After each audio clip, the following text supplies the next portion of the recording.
자리에 앉으시겠습니다. 오늘 우리들에게 주시는 하나님의 말씀 요한복음 3장 16절과 17절 말씀입니다. 신약성경 요한복음 3장 16절과 17절 말씀, 우리 두 절의 말씀입니다. 우리 한 목소리로 같이 읽겠습니다. 시작. 하나님이 세상을 이처럼 사랑하사 독생자를 주셨으니 이는 그를 믿는 자마다 멸망하지 않고 영생을 얻게 하려 하심이라. 하나님이 그 아들을 세상에 보내신 것은 세상을 심판하려 하심이 아니요 그로 말미암아 세상이 구원을 받게 하려 하심이라. 아멘. 오늘 우리 부활 영상 한 편 보겠습니다.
네, 감사합니다.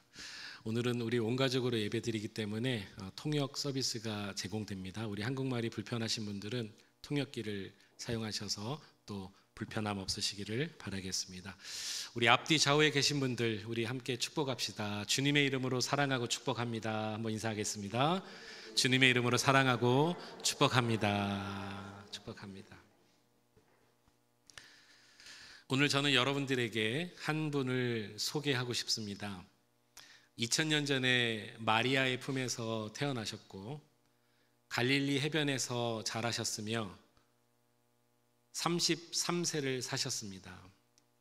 그런데 그분은 비참하게도 십자가에 달려 죽으셨습니다. 네, 바로 그분입니다. 그분의 이름은 예수 그리스도이십니다. 그분이 이 땅에 살아계실 때 하신 말씀 가운데 내가 곧 길이요 진리요 생명이니 나로 말미암지 않고는 아버지께로 올 자가 없다고 말씀하셨습니다. 왜 그분이 여러분들의 삶의 길이 되고 진리가 되고 생명이 되는 줄 여러분 아십니까? 그분이 죽으셨다면 그런 일을 할 수가 없는데 그분이 다시 살아나셨거든요. 그분이 그때만 살아나신 것이 아니라 지금도 살아계신거든요. 할렐루야. 여러분, 이분을 만나보면 여러분의 인생이 달라질 겁니다. 안 보이던 길이 보일 거예요. 주님은 길이라 그랬습니다. 인생에 방황하던 여러분들의 모든 삶을 종지부 찍게 될 것입니다. 삶이란 속도가 중요하지 않고 방향이 중요하다는 것을 늘 느껴요. 근데 이 땅에 많은 사람들이 속도로 살아오는 사람들이 참 많아요. 그런데 우리가 방향만 잘 정해지면 속도는 조금 느려져도 여러분 아시죠? 결과적으로는 반드시 도착한다는 것입니다. 이게 길이에요. 주님이 알려주신 그 길. 여러분, 진리도 알려주셨습니다. 여러분, 예수 그리스도를 만나보십시오. 그분의 이름을 여러분 불러보십시오. 여러분들의 몸 안에서 진리가 살아 움직여진다라는 것을 느끼게 될 것입니다. 또 하나, 참된 진리가 아닌 것에 대해서도 분별할 수 있는 영적인 눈이 떠지게 됩니다. 그 진리를 만나면. 우리는 수많은 거짓과 위선 속에서 살아가고 있죠. 여러분, 그렇지 않나요? 우리가 사는 세상에 얼마나 많은 위선과 거짓이 있습니까? 그런데 이런 삶 가운데에서 진실한 사람 하나만 만나도 우리가 이런 고백하잖아요. 야, 진실이 살아있구나, 진리는 살아있구나 알게 되잖아요. 저는 그것을 자유라고 말하고 싶습니다. 우리가 이 땅에 참 많은 것들을 가지고 살아갑니다만 우리도 억압되어 있어요. 그래서 진짜 소유는 정말 중요하지 않다라는 것을 우리는 지혜로 알게 되는 것입니다. 여러분, 이 진리를 우리에게 알려주신 분이 예수 그리스도이십니다. 진리를 알지니 진리가 너희를 자유케 하리라 그랬습니다. 생명도 알려주셨습니다. 여러분, 생명이신 예수님을 여러분께 지금 소개하고 싶습니다. 새가 알에서 깨어나야 새 생명을 얻습니다. 똑같습니다. 우리의 영혼도 우리의 죄와 허물과 죽음의 세계를 깨고 나와서 주님이 예비해 주신 생명으로 잉태돼야 우리는 생명을 얻게 되는 것이죠. 그분이 누구십니까? 예수 그리스도. 그것이 영원한 생명이라는 것을 우리는 알게 되는 것입니다. 여러분, 오늘날 이렇게 딱 이 시간인데요. 자연을 보면 놀랍지 않으세요? 겨울 내내 죽었던 것 같은 그런 얼어붙었던 대지에 봄이 온과 동시에 새싹이 피어나는 거예요. 나무가 죽었는 줄 알았는데 그 나무에서 새싹이 피어난 걸 보면은 저는 너무너무 놀랍더라고요. 여러분들의 인생에 생명의 꽃이 피기를 축복합니다. 그분이 누구시라고요? 예수 그리스도. 예수 그리스도. 이 예수님을 우리가 가슴에 품고 마음에 모시길 바랍니다. 이 예수님의 이름을 여러분 불러보시길 바랍니다. 그러면 정말로 우리의 삶이 완전히 달라지게 될 거예요. 변화될 것입니다. 기적이 일어나게 될 것입니다. 이 귀한 은혜를 마귀에게 빼앗기지 마시기 바랍니다. 다른 것과 어떤 환경과도 바꾸지 마시기 바랍니다. 마귀는요, 우리의 마음을 점령하는 자예요. 우리의 믿음을 빼앗으려고 하는 자예요. 특히 마음을 빼앗으려는, 우리의 믿음을 빼앗으려는 그런 마귀의 계계를 여러분 생명 걸고 지킬 수 있기를 축복합니다. 왜냐하면 우리 주님이 부활하신 주님, 생명을 주셨는데 잃어버리면 되겠어요? 빼앗기면 되겠어요? 하나님 여러분들을 사랑하세요. 사람을 위한 최고의 선물은 그래서 여러분 권력이 아니고요, 사람을 위한 최고의 선물은 그래서 돈도 아니에요. 우리를 향한 최고의 선물은 지식도 아니고요, 재능도 아닙니다. 저와 여러분들을 향한 하나님이 주신 최고의 선물은 바로 예수 그리스도이십니다. 그분이 우리를 대신해서 죽고 부활하셨기 때문인 것입니다. 잘 한번 생각해 봅시다. 우리에게 가장 필요한 것이 만약에 정보였다면 하나님은 우리들에게 교육자를 보내주셨을 겁니다. 우리에게 가장 필요한 것이 기술이라면 하나님은 우리들에게 과학자를 보내주셨을 겁니다. 우리들에게 가장 필요한 것이 돈이었다면 하나님은 우리들에게 사업가를 보내주셨을 겁니다. 우리에게 가장 필요한 것이 인기와 쾌락이라면 하나님께서 우리에게 연예인을 보내주셨을 거예요. 그러나 우리에게 가장 필요한 것이 용서였기에 하나님은 구세주 예수를 우리에게 보내주신 겁니다. 그 독생자 예수 그리스도, 그분을 우리가 오늘 믿고 구원받은 백성이 된 거죠. 오늘 본문은 이렇게 선포합니다. 하나님이 세상을 이처럼 사랑하사 독생자를 주셨으니 이는 그를 믿는 자마다 멸망하지 않고 영생을 얻게 하려 하심이라. 영생을 얻게 하려 하심이라. 하나님이 그 아들을 세상에 보내신 것은 세상을 심판하려 하심이 아니요 그로 말미암아 세상이 구원을 받게 하려 하심이라. 구원을 받게 하려 하십니다. 이 영생과 구원, 이것은 사람을 향한 하나님의 최고의 선물임을 여러분 믿으시기 바랍니다. 정말입니다. 우리를 향한 최고의 선물이 있다면 하나님이 예수를 통해서 주신 영생과 구원인 거예요. 그래서 기독교는요, 단순히 도덕 함양 정도의 종교가 아닙니다. 기독교는 인격 수양하는 종교가 아닙니다. 기독교는 생명의 종교입니다. 할렐루야. 저는 기독교를 종교로 분류하는 부분에 대해서 상당히 가슴 아파하는 사람입니다. 여러분 아셔야 됩니다. 기독교는 종교가 아닙니다. 생명입니다. 기독교는 생명이에요. 생명. 이 생명 대신 예수님이 요한복음 11장 25절 이후에 예수께서 이르시되 나는 부활이요 생명이니, 여기 말씀하세요. 나는 부활이요 생명이다. 나를 믿는 자는 죽어도 살겠고 죽어서 나를 믿는 자들은 살아서 나를 믿는 자들은 영원히 죽지 아니하리니 이것을 내가 믿느냐, 주님 말씀하셨습니다. 적어도 여기에서의 영원히 죽지 않는다는 이 말은 우리의 육체가 죽지 않는다는 그 말이 아니라는 정도는 여러분 아시죠? 그렇습니다. 우리 육체가 한번 죽는 것은 하나님이 정해놓으신 진리입니다. 그럼 여기서 말하는 영원히 죽지 않는다는 것은 대상이 누굴까요? 우리의 영혼이에요. 우리의 영혼이 예수를 믿으면 영원히 죽지 않는다는 것입니다. 저와 여러분들이 생명 되신 예수님을 믿음으로 말미암아 우리의 영혼이 영원히 죽지 않는 그런 귀한 은혜가 있기를 축복합니다. 예수님 믿으면 우리의 영혼 죽지 않습니다. 나는 부활이요 생명이니 나를 믿는 자는 죽어도 살겠고 무릇 살아서 나를 믿는 자는 영원히 죽지 아니하리니. 그 다음 주님이 여러분들에게 오늘 질문하십니다. 내가 이것을 믿느냐? 이 질문에 여러분 신령한 반응이 일어나길 바랍니다.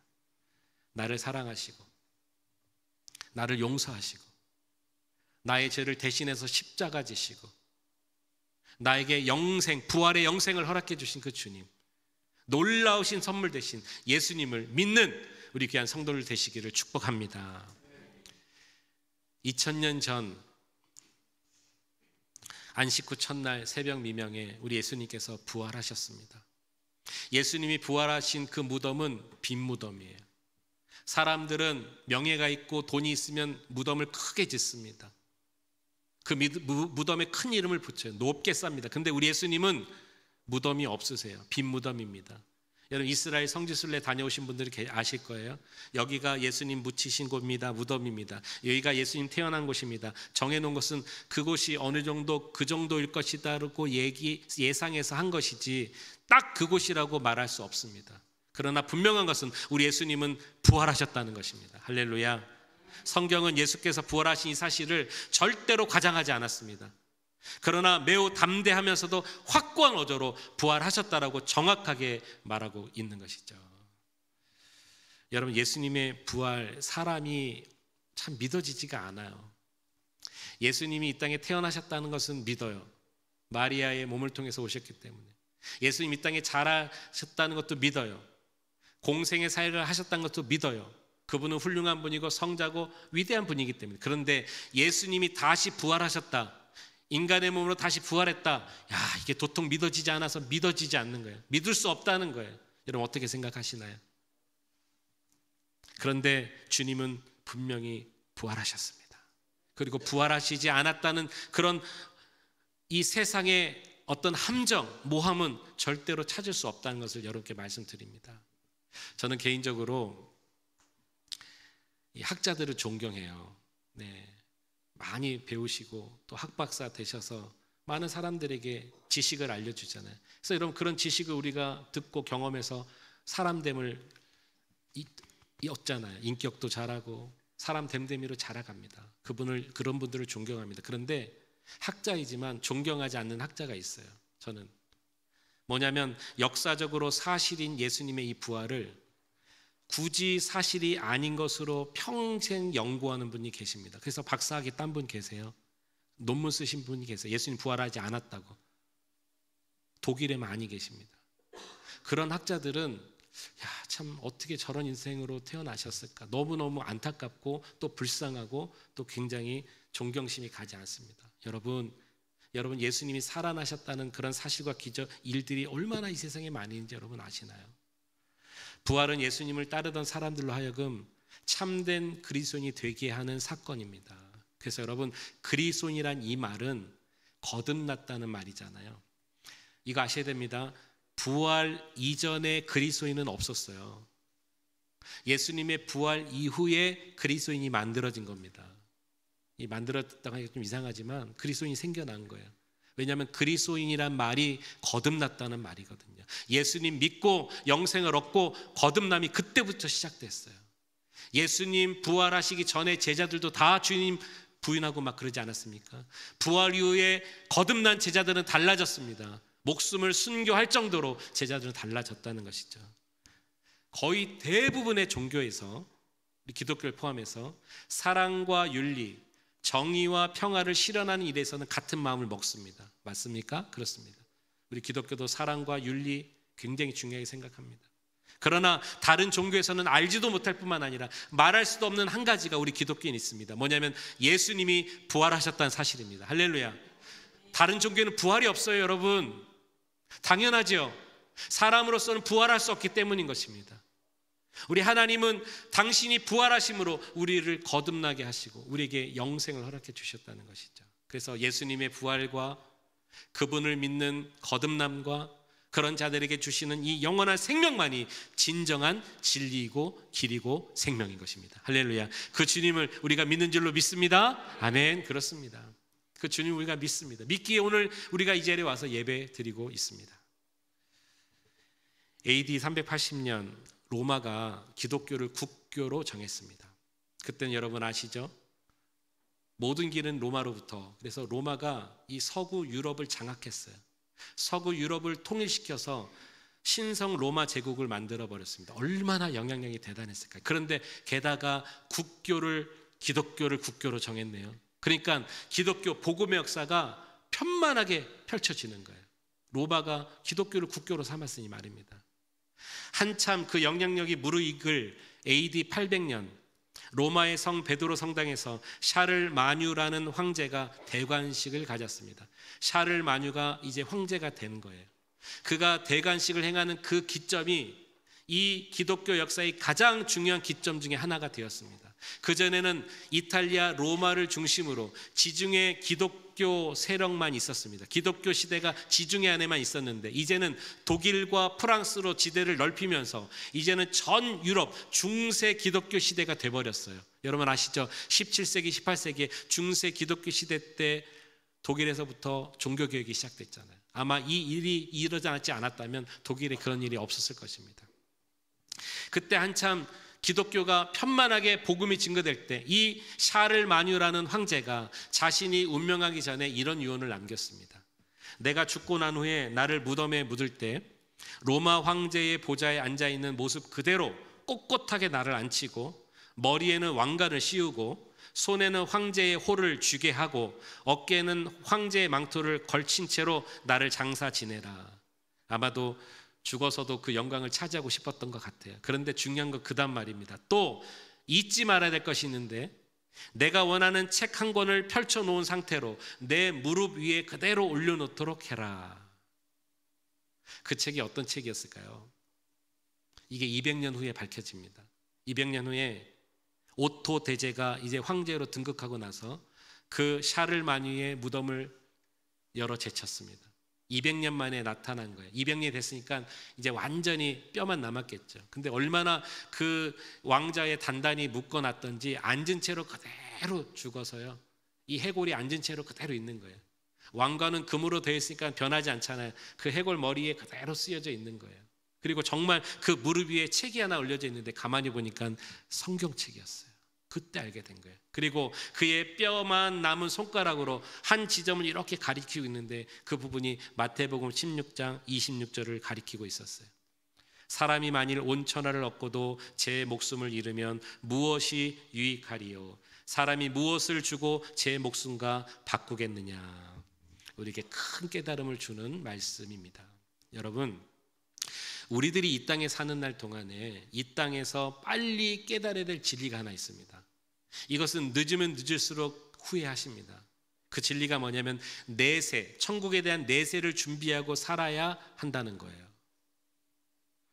만약에 이 세상이 끝이라면 전혀 문제가 없을 것입니다. 저도 강조하지 않을 것입니다. 그런데 분명히 말씀하셨어요. 이 땅에 눈에 보이는 것은 잠시요, 보이지 않는 영원한 세계, 보이지 않는 영원한 하나님 나라가 있다라고 분명히 말씀하셨습니다. 여러분 믿으시나요? 그렇습니다. 그러므로 그 나라, 내세에 대한 천국에 대한 것을 이 땅에서 준비하셔야 돼요. 빠르면 빠를수록 좋습니다. 늦으면 늦을수록 후회됩니다. 오늘 성경 말씀은 분명히 말하고 있어요. 예수님께서 이 땅에 오신 이유는 심판하러 오신 게 아니라 우리를 구원하시려고 오셨다는 것입니다. 하나님은 항상 모든 사람들, 모든 민족을 구원하길 원하십니다. 그 구원을 위해서 예수 그리스도를 십자가에 내어 주신 거예요. 만약에 심판이 주된 목적이었다면 이 땅에 독생자를 보내실 필요가 없지요. 물이나 불이나 어떤 다른 것들로도 충분히 심판하실 수 있지 않습니까? 그러니까 이렇게 생각하셔야 돼요. 구원은 인간을 향한 하나님의 적극적인 의도와 목적을 가진 사랑이요 선물이라는 거예요. 주님께서 의도를 가지시고 십자가 예수님을 버리실 정도로 우리를 사랑하신 위대한 선물, 예수 그리스도. 그러나 오늘 여러분 이것도 듣고 가셔야 됩니다. 영생을 주시기 위해서 예수의 생명과 맞바꾼 그 선물을 끝끝내 거부하면, 끝끝내 믿지 않으면 다시 오실 재림주로 오시는 심판주가 선악간에 반드시 심판하신다는 것도 아셔야 합니다. 요한복음 16장 9절에 보니까 죄에 대하여라 함은 그들이 나를 믿지 아니하며 그랬습니다. 이게 무슨 말인지 아세요? 이 땅에 사는 모든 사람들에게 죄가 있다면 하나님을 믿지 않는 것이 죄라는 것입니다. 그게 죄인 줄을 어떻게 아세요, 목사님? 성령 하나님께서 우리에게 말씀해 주세요. 여러분 2절 위에 보시면 7절부터 그러나 내가 너에게 실상을 말하노니 내가 떠나가는 것이 너에게 유익이라. 내가 떠나지 아니하면 보혜사가 너희에게로 오시지 아니할 것이요 가면 내가 그를 너희에게로 보내리니. 무슨 상황이죠? 예수님이 부활 승천하실 때 내가 가야 너에게 더 좋은 성령을 보내주시려 약속해 주십니다. 그러면서 8절 말씀 같이 읽어요. 시작. 그가 와서 죄에 대하여 의에 대하여 심판에 대하여 세상을 책망하시리라. 세상은 이 땅과 우리를 말하는 것입니다. 성령께서 오시면 우리에게 날마다 말씀하신다는 것. 하나는 죄에 대하여, 근데 그 다음 말이 뭐였습니까? 조금 전에 읽으셨죠. 죄에 대하여라 함은 그들이 나를 믿지 않은 것이요. 그러니까 성령께서 알려주신다는 거예요. 하나님을 믿지 않은 것이 죄다. 예수님을 믿지 않는 것이 죄다. 우리를 위해서 십자가를 지시고 부활하신 그 주님을 끝끝내 부인하면 그거 죄다라고 성령께서 우리의 양심에 말씀해 주신다는 거예요. 성령께서 여러분들의 마음에 말씀해 주시죠? 그렇습니다. 주님을 믿지 않는 것이 죄라고 알려주고 계신 거예요. 그러므로 날마다 성령님께서 주시는 마음을 잘 헤아리시기 바랍니다. 부활의 주님을 믿을 수 있길 바랍니다. 마가복음에 의하면 안식 후 첫날 부활하신 주님께서 막달라 마리아에게 처음 나타나셨어요. 먼저 나타나셨어요. 그리고 이 막달라 마리아가 제자들에게 가서 이 부활의 주님을 소개하는데 믿지 않는 거예요. 여러분 말씀을 한번 확인해 볼까요? 마가복음 16장 9절에 예수께서 안식 후 첫날 이른 아침에 살아나신 후 전에 7 귀신을 쫓아내어 주신 막달라 마리아에게 먼저 보이신, 이 먼저 보이셨다는 것이 굉장히 중요합니다. 마리아가 가서 예수와 함께 하던 사람들이 슬퍼하며 울고 있는 중에 이 일을 알림해 그들은 예수께서 살아나셨다는 것과 마리아에게 보이셨다는 것을 듣고도 믿지 아니하니라. 이게 시대적인 조금 문화 상황을 알아야 됩니다. 이 당시에는 죄송하지만 여성들이 인정받지 못하는 시대였어요. 더군다나 여인이 와서 증언한다? 그 증언이 인정받겠습니까? 그리고 또 하나, 이 여인은 7 귀신이 들렸던 전례가 있네요. 귀신 들린 여자입니다. 귀신 들린 여자, 여인으로서 인정받지도 않은 그 시대에 와서 증언한다고 그 증언이 채택이 되겠냐고요. 아마 그 시대에 우리도 있었다면 솔직히 저도 믿지 못했을 것 같아요. 귀신 들린, 인정도 받지 못하는 여인의 증언을 어떻게 받아들이겠어요? 그런데 문제는 그 다음 절이에요. 그 다음 절 12절에 그 후에 그들 중 2 사람이 걸어서 시골로 갈 때에 예수께서 다른 모양으로 그들에게 나타나시니 2 사람이 가서 남은 제자들에게 알렸으되 어떻게 됐습니까? 역시 믿지 아니하니라. 제자 중에 2 사람입니다. 예수님을 따라다녔던 2 사람이 예수님을 본 거예요. 예수님이 다른 모양으로 나타나셨다 그랬습니다. 그들이 알아차린 거예요. 그리고 가서 내가 예수님을 만났다 말했더니 어떻게 됐다고요? 역시 믿지 않았다는 것입니다. 마리아가 만난 예수님도 믿지 않고 제자들 앞에 나타난 예수님도 믿지 않고, 이 사실 앞에서 우리는 한 가지 결론에 도달할 수 있습니다. 증거가 부족해서 믿지 않는 것이 아니라는 거예요. 오늘날 이런 분들 계시죠? 예수 믿으라고 전하면 아니 부활했다는데 그 부활의 주님이라는데 과학적으로 객관적으로 분명한 증거를 대면 내가 믿겠다, 그런 분들 계시죠? 근데 여러분 그렇지 않습니다. 증거가 없어서 믿지 않는 게 아닙니다. 증거는 성경에 충분히 있습니다. 이 성경 안에 차고 넘치는 게 증거입니다. 할렐루야. 그러면 왜 믿지 않느냐는 거예요. 왜 믿지 않죠? 그 다음 절에 이렇게 말하고 있어요. 그 후에 11 제자가 음식 먹을 때에 예수께서 그들에게 나타나서 또 나타나셨어요.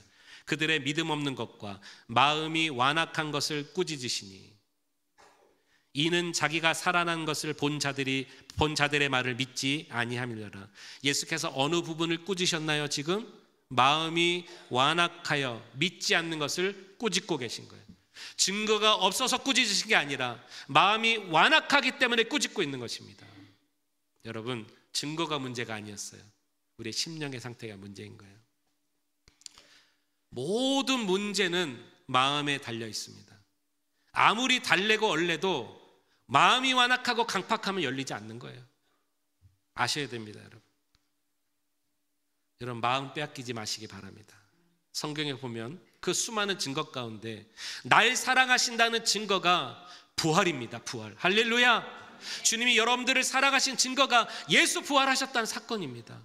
이 증거가 확실함에 있음에도 마음이 완악하니까, 강팍하니까 열려지지 않는 거예요. 분명히 알려주셔야 됩니다. 그게 문제고 그게 정답이에요.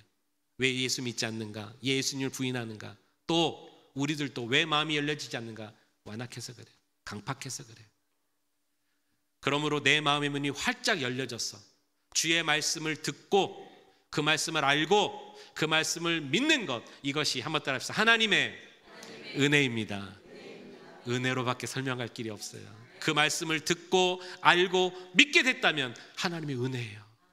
오늘 우리가 하나님 믿게 된 게 하나님의 은혜입니다. 그러니 우리에게 주신 그 선물은 최고의 선물이죠. 할렐루야, 할렐루야. 최고의 선물입니다.